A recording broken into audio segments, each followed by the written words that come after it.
Hello students, welcome to Avyan academy. मैं मनीषा नेगी आज आपके लिए एक न्यू टॉपिक लेके आई हूँ जिसे कहते हैं प्रियॉन।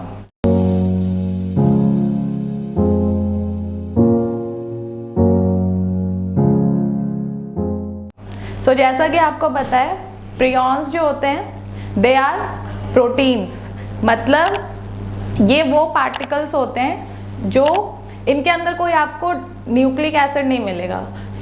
ना इनके अंदर आरएनए होता है ना डीएनए होता है, they are made up of proteins. हम ये टॉपिक को इसलिए भी पढ़ रहे हैं क्योंकि ये बहुत इंपॉर्टेंट है और ज़्यादातर एग्जाम में ये कई बार आता है। मतलब ये जो प्रायंस होते हैं एक डिजीज़ है जो कॉज करते हैं ह्यूमंस में, एनिमल्स में। प्रायंस जो हैं वो क्या है, प्रोटीन्स। और जैसा कि आप बोर्ड पे देख सकते हैं कि लिखा है दैट प्रोटीनेशियस इन्फेक्शियस पार्टिकल्स। एक नॉर्मल जो सेलुलर फॉर्म होती है प्रियॉन्स की जो बॉडी में है, दैट इज PRP-C। यहाँ पे मैंने लिखा भी हुआ है कि सेलुलर प्रोटीन्स जो हमारे सेल में जो प्रोटीन्स नॉर्मली जो मिलते हैं वो जो फॉर्म होती है दैट इज PRP'(C)। और इसका स्ट्रक्चर जैसा कि आपको यहाँ पे दिख रहा है, ये क्या होता है, टोटली अल्फा हेलिक्स स्ट्रक्चर होता है। लेकिन इससे अब हमें डिजीज़ जो है ये कैसे डिजीज़ कॉज करता है, और इसकी जो डिजीज़ होती है वो बहुत ही फेटल डिजीज़ होती है और मेनली न्यूरो डिजेनरेटिव डिजीज़ होती है जिसमें इंसान एक तरह से पागल हो जाता है, इंसान हो चाहे जानवर हो।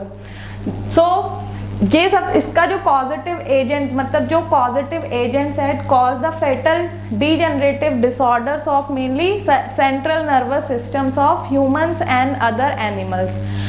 इसकी जो मेनली जो डिजीज़ ये कॉज करता है ये एनिमल्स में करता है और ह्यूमंस में करता है। प्लांट्स में ये नहीं करता है क्योंकि ऑब्वियसली जो प्लांट है उसमें नर्वस सिस्टम नहीं होता है, वहाँ पे इसकी अभी तक कोई डिजीज़ नहीं है जो इस यहाँ प्लांट में जो कॉज की हो। Then next, they have no nucleic acids. इनके पास ये सबसे इंपॉर्टेंट पॉइंट है कि इनके पास कोई न्यूक्लिक एसिड नहीं होता है। न्यूक्लिक एसिड क्या होता है, RNA एंड DNA। इसमें से कोई भी न्यूक्लिक एसिड इसमें प्रेजेंट नहीं होता।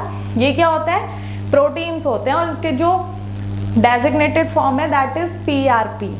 देन जो साइंटिस्ट थे स्टैनले, उन्होंने ये सबसे पहले जो प्रायंस हैं उनको स्टडी किया था स्कैर्पी डिजीज ऑफ शीप में, ठीक है। स्कैर्पी डिजीज जो थी वो शीप में देखी गई थी और उसी में इन साइंटिस्ट ने इस प्रियॉन्स को स्टडी किया था।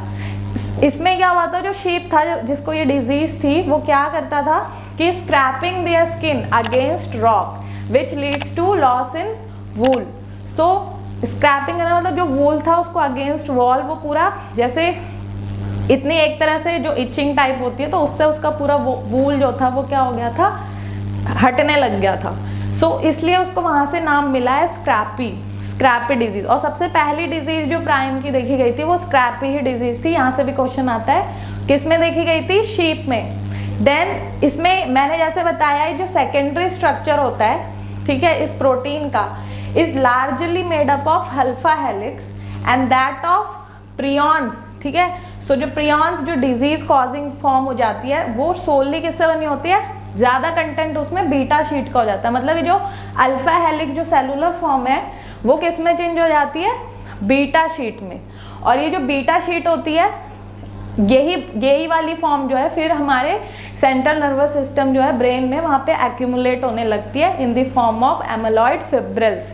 एंड जो एमाइलॉइड फिब्रिल्स होते हैं वो बहुत रेजिस्टेंट हो जाते हैं प्रोटीएजेस के, क्योंकि प्रोटीन से अल्फा हेलिक्स क्या होता है, एक प्रोटीन का सेकेंडरी स्ट्रक्चर है। प्रोटीन के स्ट्रक्चर को कौन डिग्रेड करता है, प्रोटीएजेस। प्रोटीएजेस क्या करते हैं, प्रोटीन को डिग्रेड, लेकिन वो उस फॉर्म को डिग्रेड कर सकते हैं, ये हेलिक्स वाली। लेकिन जब ये मिस फोल्ड हो जाती है और ऐसी बीटा शीट ले लेती है फॉर्म, बीटा शीट का कंटेंट क्या हो जाता है, इसमें बढ़ जाता है। इसकी वजह से ये एमाइलॉइड फिब्रिल्स बन के एक्यूमुलेट होने लगते हैं ब्रेन में। और फिर इसी से कई तरह की जो डिजीज़ है, जैसे कुरू डिजीज़ है ह्यूमंस में, क्रूट्सफेल्स जैकॉब डिजीज़ है, एंड जो एनिमल्स है काउ में हमें मैड काउ डिजीज़ मिलती है, ये इसके एग्जाम्पल्स हैं। वहाँ पे मेनली उनके जो सेंट्रल नर्वस सिस्टम होता है उसमें जो सेलुलर PRP-C ये बहुत इंपॉर्टेंट है। ये जो फॉर्म्स यहाँ पे लिखे हैं PRPC, ये सेलुलर फॉर्म है, नॉर्मल फॉर्म है which is made up of alpha helix.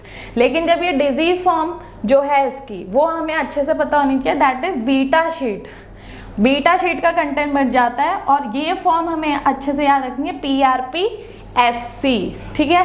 So SC जो वर्ड लिया है that is prion protein of scrapie, क्योंकि सबसे पहली डिजीज जो थी वो शीप में स्क्रैपी डिजीज फाइंड की थी स्टैनले ने, तो उसी से उसका ये फॉर्म भी डिजाइन किया है, that normal PRPC form convert हो जाती है PRPSC अपॉस्ट्रॉफी SC, SC मतलब स्क्रैपी, ठीक है।